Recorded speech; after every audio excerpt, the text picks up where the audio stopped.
conservadorismo, né, de direita, ele tenderá a ter dificuldade de aceitar mudanças nas estruturas sociais. Tá? Terá uma dificuldade de aceitar essas mudanças. As perspectivas mais de esquerda, elas já enxergam a estrutura social com a necessidade urgente de mudança. Né? Então são duas posições diferentes. Eu concordo que a ideia de justiça está no centro dessa separação. Tá? Uma analisa da seguinte maneira: nós temos uma estrutura, essa estrutura ela tem seus valores, ela tem coisas boas a serem preservadas, tem coisas a serem mudadas, mas elas precisam ser mudadas com análise, precisam ser mudadas com estudo científico, com análises profundas. E as esquerdas tendem a ser mais radicais na proposta dessas mudanças, mais céleres, mais rápidas, tá? Então, acredito que elas ficam mais dentro dessa postura, né? Do que a justiça e o que fazer diante dela, o que é injustiça e o que fazer diante das injustiças. Mas eu entendo que, como o professor Dagoberto pontuou, que direita e esquerda estão tão ultrapassadas que elas atrapalham mais do que ajudam, tá? Porque elas rotulam, e quando você rotula, precisa dizer que um conservador ele está fechado dentro desse quadro, dessa caixa, e o progressista ele está fechado dentro dessa outra. Isso dificulta, isso traz prejuízos. Traz prejuízos ao diálogo, traz prejuízos à mudança, traz prejuízos às aberturas, tá? Então eu acredito que o que devemos, na verdade, é assumir.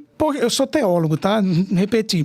Mas o que a gente deve fazer é evitar expectativas de que esses esquemas políticos eles trarão aquela realidade ideal. Porque quando a gente assume que dentro do conservadorismo nós vamos trazer o paraíso, o céu na terra, vamos resolver os problemas de injustiça, e que isso vai acontecer naturalmente, e ao mesmo tempo o esquerdista ele olha para aquelas estruturas e diz tudo tem que ser mudado, né? Conceito de família, conceitos a respeito de trabalho, de relações trabalhistas, conceitos morais, conceitos a respeito de casamento, tudo isso tem que ser transformado, revirado, e quando a gente fizer isso, a gente vai trazer essa paz tão esperada, a gente vai trazer essa igualdade tão desejada. Eu acredito que nós temos uma ilusão aí. Quando a gente coloca essas expectativas redentivas nesses espectros políticos, aí a gente causa um prejuízo imenso, porque a gente não olha para onde é que está a promessa de redenção dessas estruturas.